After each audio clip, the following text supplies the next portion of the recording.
Hello everyone, welcome on in. It's Betting Weekly Game Bet Match. It's the number one tennis betting podcast and YouTube show brought to you in association with Bet Rivers. I'm Nigel Seeley. I'm delighted to say joining me as per usual is our senior ATP Tour handicapper. It's Sean Calvert. But while Sean is watching Davidovich Fokina serve for the match against Felix Auger-Aliassime, I'm asking you one question. Please hit that subscribe button. Please like the channel. Please give us a comment and please join the ever-growing community that we have here on the Betting Weekly Studios and Game Bet Match. Sean, what's going on in that match? How are we looking? Well, what is it, about 2 o'clock in the morning in Australia at the minute? Davidovich Fokina is serving for the match, and that is, as anybody that's ever watched Davidovich Fokina will know, is the time to bet against him usually. This has been a pretty typical Davidovich Fokina match, hasn't it? It's moved courts twice. There's been the supervisor's been out several times. Davidovich served for the first set, surprisingly couldn't get it done, lost it in a tie-break. Then he lost the second set in a tie-break. And he's been consistently the better player. As I said about the matchup before, but even before today, it's favoured him. He's just been really bad on the big points, which has been his Achilles heel throughout his career. But he's 30 love up now, so he potentially might finally get a win over Felix. That the statistics of the matchup have, I would have expected him to have done, but he's not quite the full shilling, is he, Davidovich Fokina? There's always some interesting stuff that goes on. You wouldn't be safe even at 5-3-30 love, would you? So we'll see what happens. See what happens. Anyway, that's all that matters. Well, to we've me. won. I gave it up. I gave up interest in it when we covered the 37.5 games. I went out. I thought I had done some shopping. I didn't care what going on next, but also if you bid the lean on 5.5 games that Sean alluded to, and also the other bet that I suggested was over the tiebreak yesterday. Over half a tiebreak. There's been 2 of them as well, so that was cashed. That was cashed in first 2 sets. Number 1, yeah. So it was a good day. It was a really, really good day all round. The Borges was a lean as well here. He won easy, didn't he? And it was a big gamble on him. What a big gamble that was. He was plus 110. I think he started off about minus 136. A huge gamble on Borges yesterday. He was originally priced up around about 2.4, 2.5 plus 140 plus 150 originally. So that's big gamble. I didn't see that match. So I'm sort of guessing from the fact that it was such a comfortable win that Thompson wasn't fully fit, which I alluded to yesterday, but I'm not entirely sure. Yeah, and also I gave a little shout out to Mensick as well. Done the job, nice one. I actually bet him. I know you're trying to talk me out of it, but I actually bet him. I didn't see the value in the price. That was the only reason. I certainly had faith that Mensick could beat Rude on a hard court. I just would have wanted a bigger price than that. That's all. Every time I hear the name Davidovich Fokina, I always remember myself going into Miami and pretending I was his coach. He's doing his best to mess this up as well. Well, I would sort him out. I'd sort him out at this moment in time. I've told this story before when I walked into the ring and I was very lucky to get a pass into the tournament. And someone said to me, Miami? "Are you a coach?" He was in Miami. Someone said to me, "Are you a coach? Are you a coach?" And I went, yeah. And the first person I should think of, because I knew he was on court, I said, "Yeah, I coached Davidovich Fokina," and I got fast through the queue and straight in and watch him. And if I was coaching, he would not be having these.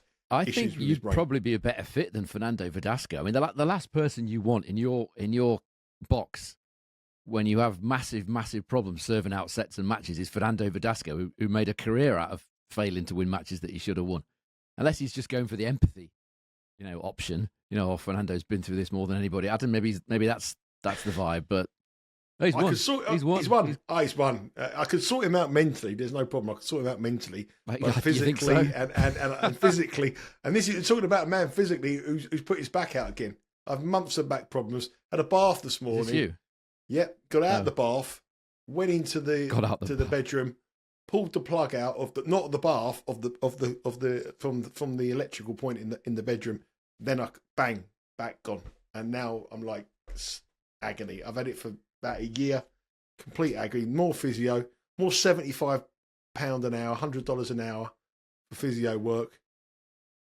And a couple of questions. And knowing my luck as well, I don't even get. I've got a fella doing my physio work for £100 an hour. So it's not been your day, has it? Well, betting wise, it probably has. A couple betting of questions arise. Why are you having a bath in the morning? Well, that's I always have baths in the morning. I get up in the morning every morning. Yes, every morning I have a bath. Every morning.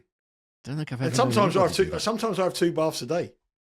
Why don't you just have a shower? Wouldn't it? No, I've got a shower, but I like baths. I like soaking in. I like relaxing, bubble bath, bang. So you would have thought that being the case, that your back would have been sort of loose and not likely to pull if it was afterwards. I know. The two times my back has gone is one of them was making the bed, and the other one was pulling the plug out of an electrical point when I bent down. And now I've just become a lazy so-and-so, don't do anything. I don't do any cooking, don't do any making beds. The house is an absolute dump because my back's going to go. Anyway, enough about my medical problems. I'm fine. Right, I came second by 1 point, which was annoying in the championship. So there you go. Oh, well,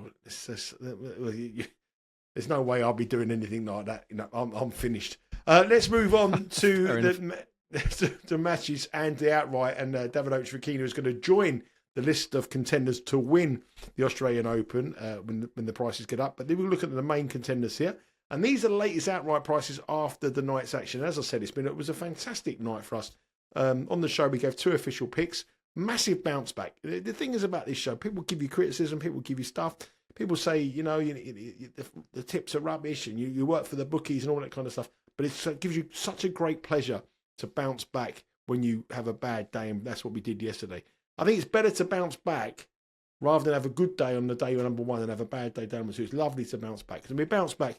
And let's have a look at the outright markets here. Yannick Sinner, obviously nothing changed there. Plus 110. Carlos Alcaraz plus 300. Novak Djokovic on the drift out to plus 650. Alexander Zverev, very, very impressive in his first 2 rounds, $7. Daniil Medvedev has got a very tough match today. He's 14. Taylor Fritz is 20. And the main man, João Fonseca, the main boy. We spoke about him yesterday in depth. He won the tournament. I bet him yesterday at 100-1 to win the US Open. Because I thought if he's 25-1 to win the Australian Open, in 8 months' time, he's going to be a lot better. I asked for £50 each way. So £50 to win, £50 to place, 100-1. Mm-hmm. It was on hold for about 6.5 minutes while the computer decided what they wanted to do. And I got quite a good offer. I got £25 each way at 100 and £25 each way at 50, which so look, £50 each way at 75-1 to win 5,000. That gives me a bit of interest. So I'm happy with that. Alex Diminov 40, Jack Draper come for another epic 50. Artur Fils 100. He's our tip here on the newsletter as well for my newsletter exclusive for the first newsletter at 300-1. And then you go into 100-1, Shelton, Rune, Hurkacz and Mensik. Nothing really changed in the outright market, but Zverev has been impressive, I think. Well, he has had a very comfortable draw. We said at the start of the tournament he should be, or I did, I said he should be making the semi-finals from that draw.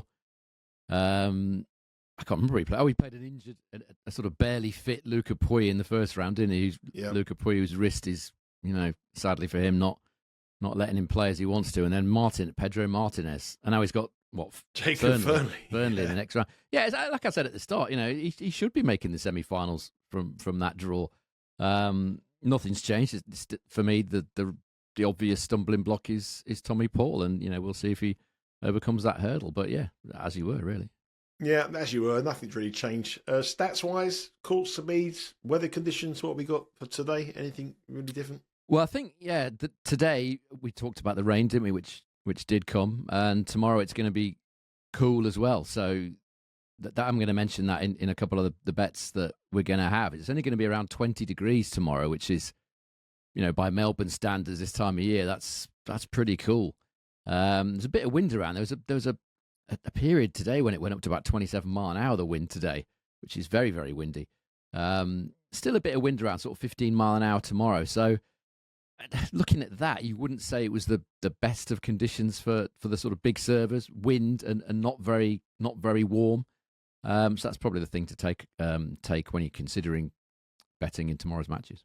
Yeah, very, very important factor, the weather conditions. The weather in Melbourne changes, as Sean said many times this show. 4 seasons in one day you'll have in Melbourne. And tomorrow's a spring afternoon. And then next day could be hot summer. Summer it does evening. Get back up to 30, I think, in a few days afterwards. But, it's always the same with Melbourne. You got to keep your eye on the weather forecast constantly. Let's have a look at the matches. We have highlighted 4 matches for you today. All these matches are this evening. Head across to the BetRivers website. There is an extensive amount of props. There's an extensive amount of markets available. And the first match starts at 9:40 p.m. Eastern time tonight. Remember, if you do have a bet with BetRivers, you'll be able to watch this match, live stream it on any mobile device, any tablet, any laptop, whatever you want to do. Corentin Moutet is the favourite, minus 220 in his first match. He's up against Mitchell Kruger. Moutet anyone who's new to tennis or just come into the show, thank you very much for joining. Well, hit that subscribe button. But if you don't know much about tennis, Corentin, Moutet I like to call them headbangers. People, Davidovich Fokina is a bit of a headbanger. Corentin Moutet takes the headbanging level to a different level. Anyone who's betting him at -220, you need to be, you could be considered a headbanger. He's up against Mitchell Kruger, who is 4-1 on the year, come through 3 matches in qualification in the Australian Open. He beat Rinky Etcheverry, which was a big win in the first round, the American. He's not a youngster, he's 31 years of age, but Corentin Moutet at -220, not for me. Spread's 3.5, total 38.5. Take it away, Mr. Calvert. You would have to be barking mad to back Corentin Moutet at that price. I mean, there's nothing going for him here at all at those odds. You know, he might win this match if he's in the mood, but I would be looking at a much bigger price than that if I was thinking of betting him. You know, I mean, I mentioned yesterday that the luck we've had on outrights is absolutely ridiculous. It came to light yesterday after I recorded the show, by the way, that Cam Norrie was sick in Auckland, which is why he lost in the first round. So that adds up to, I think, 5 or 6 outrights we've had scuppered due to injuries and illness already, which is absolutely crazy. And Popyrin was another one against Moutet, is why I mentioned it. Popyrin was clearly injured against Corentin Moutet. I should imagine he would have called it a day had it not been the Australian Open, you know, his home slam. I think it was a back problem. He certainly couldn't perform at his best, even if he had been at his best. I know how he feels, and I know exactly how he feels. There you go. You don't want to be playing someone like Moutet or anybody. I still give him a chance. Yeah, you don't want to be playing anybody when you've got a bad back. But it was the absolutely perfect conditions, as I said, for Corentin Moutet. He loves the role of pantomime villain. He loves winding up the home crowd. It was at night. The conditions were slow. He absolutely revelled in that. He loves that sort of stuff, Corentin Moutet. Does he come back and perform the next round? Generally speaking, no, he doesn't. Sometimes he does. Sometimes he doesn't. It depends whether he's in the mood. But this isn't the same situation. Now he's the favourite against a tough competitor in Kruger, and the stats are nowhere for Moutet, really. If we look at the last 10 main level matches on outdoor hard at main level, Kruger's miles ahead. 50% win rate for Kruger, and a service points won and return points won total of 103, and a hold and break total of 107. Very, very impressive stats indeed. Moutet, 30% win rate, a service points won and return points won total of 96, and a hold and break total of 92. So on the short term outdoor hard court form, massive edge for Kruger. Even if you look at all time, you know, Kruger's certainly been playing his better tennis at this level in recent times. He wasn't that great earlier on in his career, but his stats are identical to Moutet's in terms of service points won and return points won all time at main level and outdoor hard. They're both on 98. So there's nothing to suggest that Moutet should be minus 220 here. Kruger's been very solid. He's won at least a set in 10 of his last 11 main level matches on hard courts. People will probably remember that are watching this show in the States that he took Yuri Lehechka to 5 sets at the US Open not long ago, last August, a few months ago. He was 2 sets up in that match, Kruger. So, he can mix it with the best on this surface at this level. He's also won 6 of his last 7 against left-handers, Kruger. He's only ever played 1 left-hander at main level, though, so it's perhaps not that important, but it's certainly something that's decent for him.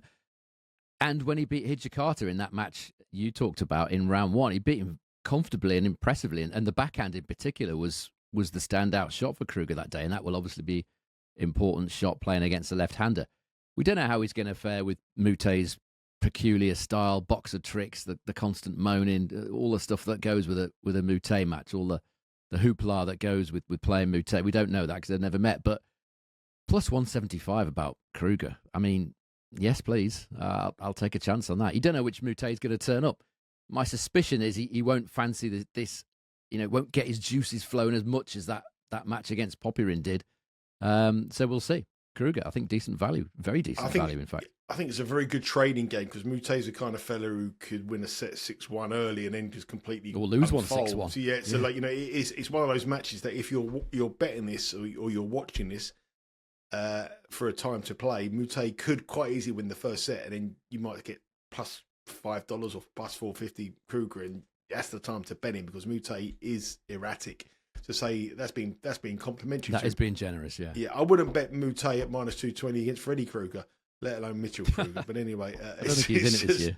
He's not. Yeah, let's move on to our next match. And I did ask producer John to put these in price orders, in time order. And now it's all over the place. But anyway, we go. I don't know which one we're doing here. Berrettini, is it? Berrettini against Holger Rune. Berrettini is -129. Holger Rune is +104. The spread is 1.5. And the total is 41.5. The head-to-head is very much in favour of Holger Rune. Holger Rune leads 3-1. He did win the last match in Shanghai on a hard court, 4-6-6, 4-6-3. He did win in 2024 in Cincinnati on a hard court, lost the first set 2-6, 6-1, 6-4. So both matches have taken a similar kind of sort of feeling to it. And the only time Berrettini did win when he was probably at his best in 2022, he won 6-3, 4-6, 6-4. There's an extra incentive here for Holger Rune. I was looking at this. I've actually had a bet on this match before I even spoke to you today. I actually bet Holger Rune this morning to win this match. Hopefully you're on the same level as me. We'll find out in a minute. But the reason my thinking was because there's a big opportunity. You've told me before to look at rankings, look at motivation. Well, the top three players above Holger Rune, Tsitsipas, Dimitrov and Rublev, all got beat. So a good run here, Holger Rune, could see him right back into like the top 8 in the world. And I think that might give him a little bit of motivation here. And I'm really shocked that Holger Rune is the underdog at +104. I think he's the better player all round. Berrettini, we know, is injury prone. I know it's a night match, which probably will suit Berrettini, but Holger Rune here at +104. The underdog, I don't get it. No, I don't get it. I don't particularly think night match would suit Berrettini. To be honest, I would have thought a day match would suit him. Yeah, he would want the quicker conditions. I don't really understand these odds. It started out kind of even. Then Rune was favourite. Now Berrettini's favourite. I'm not sure what's going on here. The only thing I can think is that maybe people are put off by the fact that Holger Rune played 5 sets in the last match. And we know he has had stamina issues in his career. Before you go on about Holger Rune, so I just want to ask you a question here. I mean, it is something that bettors and bookmakers always do huge reaction to someone who's played a 5-setter. Whenever someone plays a 5-setter, they're like, they're in trouble.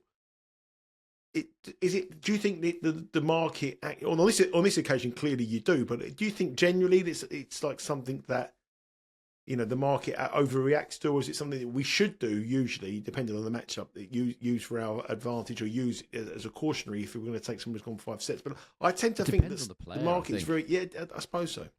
It depends on the player. I think on this occasion, because Holger Rune has had a lot of sort of injury and stamina problems throughout his career, that can be the only factor, I think, in making him underdog here, because there's no other factor that should make him +104 against this particular opponent. So it must be that. But, he has won the next round in a slam, having played a 5-setter the previous round, which he did at the French Open last year. I think he beat Pabalo in 5 sets, then he won the next round in straight sets, and that's on clay. So I don't think one 5-setter this early in the year, you shouldn't be, as a top athlete, 21 years of age, in the peak of your fitness, you shouldn't be absolutely dead after one 5-set match, and you get obviously a couple of days to recover, don't you? It's not like you got to play the next day, and it's not been that hot. All right, it was warm when Rune played in the first match, but not insanely warm. He wasn't hobbling, and like you sometimes see him cramping a lot, don't you? I don't recall seeing that in a match against Zhang. So it also wasn't a long 5-setter. Not one set went more than 10 games. Yeah, it was only 3 hours and 10 minutes. It was a 48 game match. So it wasn't like a real long setter in testing conditions and lots of tie breaks. So it was only 14 minutes longer than Berrettini's match against Cam Norrie. Yeah. So you're spot on. Yeah. So I don't think that, for me, that's not a factor. I think for other people it must be. Otherwise, this price is just wrong. I don't really understand what else it could be. And it's not going to be hot when they play today, wherever you are in the world. Well, this is tomorrow because it's Thursday one. It will be tomorrow, wherever you are in America. This will be tomorrow. With the time. Well, because producer John's got it the wrong way round. He should have had it the right way round. I've been asking him to do. All right. I'll have a word with him after. I'll have a word with him in the green room. Whenever they play, I know when they play local time, that's all that matters really. It's not before 5 p.m. local time, this one. At which point, according to the weather forecast, it's going to be 19 to 20 degrees, which is, very, very kind as far as Australian weather is concerned. So there shouldn't be a problem with Rune, really, stamina-wise. There really shouldn't. If there is, then he's got problems for his career, if that's the case. As I said, 5 p.m. local time at the earliest, slower, cooler conditions. You wouldn't have thought that would favour Berrettini. He's at his best when it's quick, and his serve can do more damage.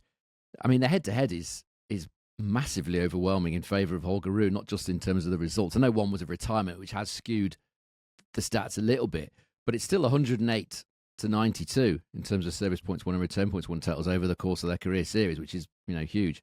We can probably bring that down a bit because one of them was clearly a case when Berrettini wasn't fit and he lost a set 6-love. So even taking that into account, Rune wins 64% of his second serve points in this matchup, which is pretty big. Berrettini only wins 50%. So Rune's clearly been the better man from the back of the court. Rune actually wins more points on first serve than Berrettini as well. Rune's won 74% on first serve. Berrettini only 70%. Incredible. That's incredible, isn't it? Yeah. It's because of Berrettini's return game isn't that great. If we move on to the next bit, which is return points, Rune 37% return points won against Berrettini, and Berrettini only 29% of return points won. So it's been a great matchup for Holger Rune so far. Better on serve, which as you said is slightly surprising. Clearly better on second serve, much better on return. So the head-to-head massively in favour of Holger Rune. There's nothing to suggest in just the general stats over the last 12 months on this surface outdoor hard at main level. There's nothing either to suggest Berrettini should be favourite. Berrettini 40% win rate, service points won and return points won, total of 101. Rune exactly the same total, but a much better win rate at 62%. So I'm happy to take this. If they're going to give me plus money in this matchup for this player, then yeah, I'll take it. Holger Rune plus 104 is an official play. Thursday, 1 a.m. Head across the BetRivers website. Mitchell Kruger is an official play as well, plus 175. Yeah, I think there's some value there. You are kind of gambling a bit on Moutet's mood, but that is even if he's in the good mood, that's still very, very short on him. Yeah. 2 underdogs we like there, 2 dogs we want to get with. Remember, head across to the BetRivers website. Have a look at the markets. There's about 30 different markets, loads of different specials as well available on the website and on the app. Next up, we have Ben Shelton, a player that promises so much but doesn't really deliver his potential, really, it's fair to say. He's lost his last three of his last 4 matches. His win against Nakashima was his first win in 4 matches. He ended last year in poor form. He started this year with a defeat against Mentix, and he's up against Carreno Busta, the veteran, who I thought might be tested in round 1, but he wasn't. He won very, very comfortably 3-0. He's a former finalist here, semi-finalist here, Carreno Busta. Former Masters champion on outdoor hard, not even that long ago. Yeah. Didn't he get to the final, the Australian Open, or semi-finalist, or was it US? The Open? US, that was. Yeah. US. Yeah. He's an underdog. He's plus 245 against Ben Shelton, minus 315 spread, a massive 5.5. Big servers, both of these, and 5.5 dog with big servers I always quite like, but it's very short, minus 167. And the total, if you think it's going to be competitive, is high. It's 39.5. They've never met each other before. But Ben Shelton, when he broke on the scene, everyone thought this is the kid who's going to break through in the top 10. Hasn't really happened for him. It hasn't happened. I think it's the way that he plays is very explosive, and he needs to be a bit like Tiafoe. He needs to bring that energy, and I think he's finding it very difficult to do week in, week out. We always talk, don't we, about the ridiculous tennis calendar. They're playing every week for 10.5 months of the year. It's difficult to play that way week in, week out, and lift yourself. Yeah, he probably is more likely to do it in majors, but it puts a lot of pressure on him physically as well. He had a lot of problems with his arm, his shoulder last year. Without that serve, with all due respect, that's by far his biggest weapon. If that's not functioning at sort of 90% or better, then he's got problems because his consistency isn't there a lot of the time. The odds have moved on this actually since I wrote this down, which is quite annoying because he was shorter than that, Shelton. He was about 1.23, I think, roughly in decimal. Now he's 1.32, so quite a big drift on Shelton. And I'm not surprised, because when I first looked at this, I saw those odds. I thought 1.23, that's way too short against a quality performer in Carreno Busta, who's had big injury problems over the last couple of years since he won that title. I think it was in Montreal on outdoor hard. There's no issue for me with PCB against left-handers. He's actually got a better win record against lefties than he has against righties, 61% to 55% at main level, so he's done better against lefties. It's difficult to compare Shelton, because he's quite unique. The only one I can think of that's sort of close-ish is sort of Shapovalov, with that sort of lefty, big-hitting game. And Carreno Busta's beaten him a couple of times, 2-1 head-to-head he is against Shapovalov. So I don't think there'll be a matchup problem, particularly for PCB. As I said, he's coming back from a long-term injury, Carreno Busta, but he's still put some very good stats down. Even in the last 12 months, when he's clearly been working his way back to fitness, he's still got a service points won, a return points won total of 101 at main level on outdoor hard. Shelton's only 1 point better on 102, and he hasn't had that big, long injury break.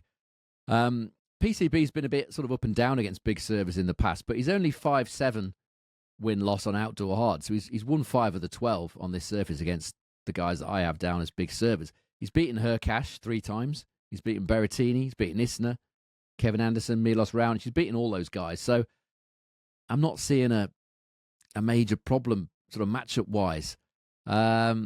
It's kind of annoying that the odds have drifted a bit, because I was going to go the handicap on PCB with plus 5.5. It's maybe just a little bit short now, minus 167. But we can drop down to 4.5 with Bet Rivers. You want to go there?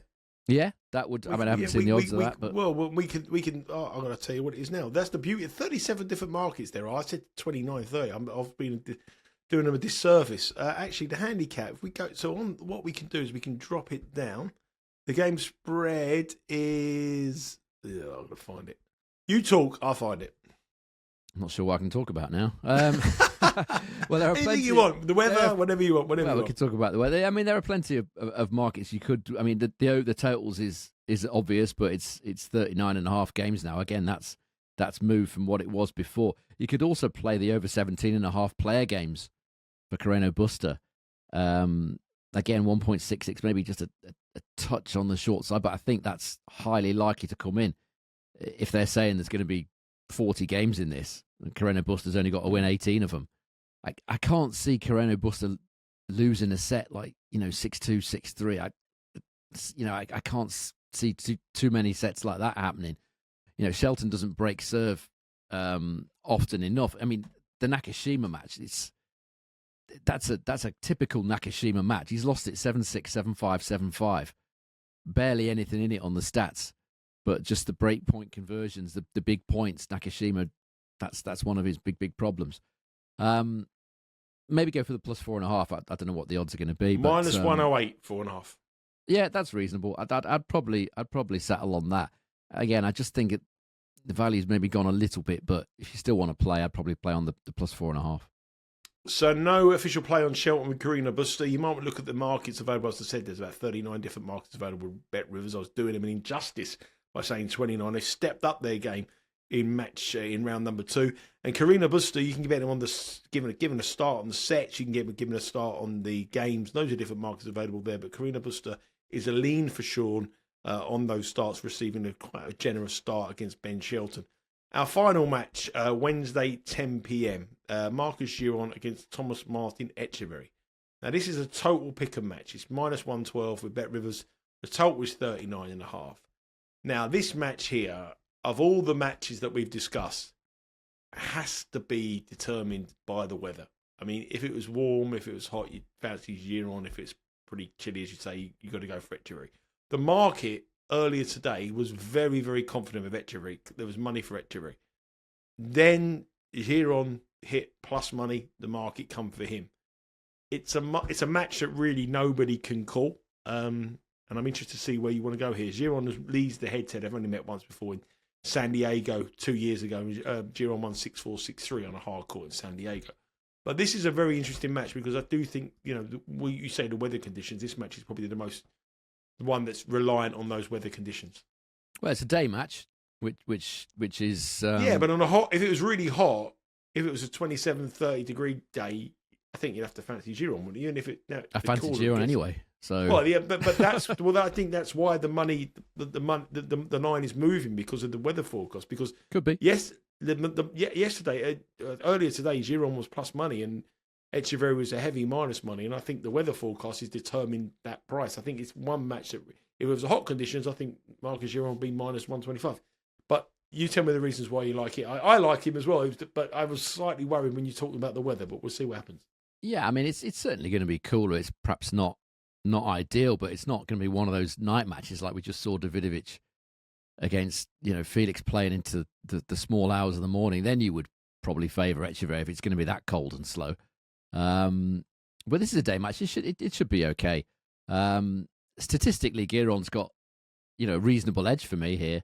Last 12 months, all hard courts, main level. Giron better win rate, 55% compared to 48% for Etcheverry. He's got better totals as well. Service points won and return points won total 102. Service hold and break total 103. That's compared to 100 and 101 for Etcheverry. So a handy little advantage for Giron there, and he excels on return of serve. His serve has been very, very good lately, by the way, Giron. It's certainly an improved shot, but he's better on return as well, wins 37.4% of return points. Etcheverry's not that great on return, only 34.4% return points won for him. He doesn't break serve quite often enough for my liking, Etcheverry.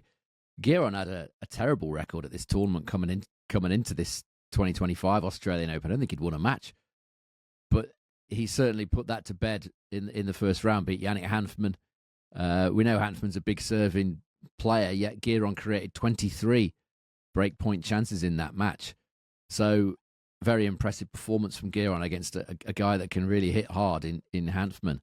On the other side of the coin, Etcheverry, for me, little fortunate against Kaboli, who's not really been fit for the last few months, really. Cost us in Auckland, didn't he, retiring there? Wasn't fully fit at all, so Etcheverry, little fortunate there as far as that's concerned. If we also look at matches played against top 50 ranked opposition, both these guys inside the top 50, Giron's got a better win rate as well, 37% compared to Etcheverry's 32%. He's also won that one match they played on outdoor hard, as you said. So I think there's enough in here to make Giron favourite. And seeing as he's not, he certainly wasn't this morning, and he still isn't now. Happy to take Giron here. Yeah, Giron, the bet, minus 112 against Tomas Martin Etcheverry. So, Sean, we have 3 official plays today. Yeah, I think it warrants it. Yeah, I don't normally like to have too many bets, but if the odds are there, if the value is there, then take it, because not every day it will be. So we're going with Marcus Giron at minus 112 to beat Tomas Martin Etcheverry. We're going to Holger Rune at plus 104 to beat Matteo Berrettini, and we're going Mitchell Kruger at plus 175 to beat Corentin Moutet. I love that Moutet bet, I really do. I love the 3.5 start you're getting with Kruger. Yeah, the price money. I don't know why it's that short on. Yeah, I love 3.5 start. He could lose a set 6-love, 6-1, and anything's possible, isn't it? With Moutet? Absolutely, he could get disqualified as well. We could all be void, and we'd have all kinds of things to moan up tomorrow as well. We had a good day yesterday, but we're still slightly behind, minus 457 on Game Bet Match. WTA show showing a profit for the Australian Open, but still behind after our early futures on the season.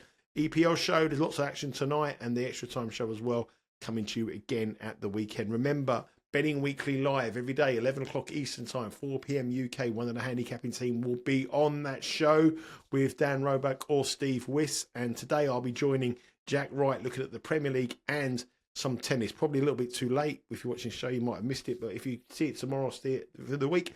Sean will be on it Friday looking at the men's singles at the Australian Open. For that reason, we probably won't have a show this week until Sunday. Our usual show on Sunday, we'll do a show looking at the matches. So we won't have an extra show because Sean will be on there on Friday giving you the bets as well. Watch the live show. Yep. Exactly. So make sure you subscribe to the channel. Betting Weekly Studios, unbelievable amount of subscribers. Yesterday, I think we had 50 subscribers yesterday. Unbelievable. The last 2 days have been our record number of views on this channel. So thank you very much for watching it. Sean's marketing plea of not hitting the like button didn't seem to work because all the bleeping and blobbing and the rings going throughout the night. Hopefully the content wins as well. But thank you very much for subscribing. As you say, you can follow us on our socials as well, because we were on Instagram and Twitter. But the most important thing is you hit that subscribe button, give us a like, give us a comment, let us know your thoughts, let us know your picks as well. A lot of people have joined the debate. Some of us we agree with us. The majority of you disagree with us, but that's what it's there for. It's what it's there. Everyone's got an opinion, and let's have an opinion, and hopefully we'll all win together. Sean, have a good day, and good luck tonight, and we'll see you again on Friday on Betting Weekly Live. Yep. That's it for this week. We are back on Sunday, and we're looking ahead to the second round of the Australian Open. Amazing how quickly it comes, but it comes around. And I'm going to have a little word with producer John. He's got to get those graphics in the right order, because we don't know where we're coming from. We know Australian time, UK time, England time. We need to make it simple. Get it sorted, John. Take care.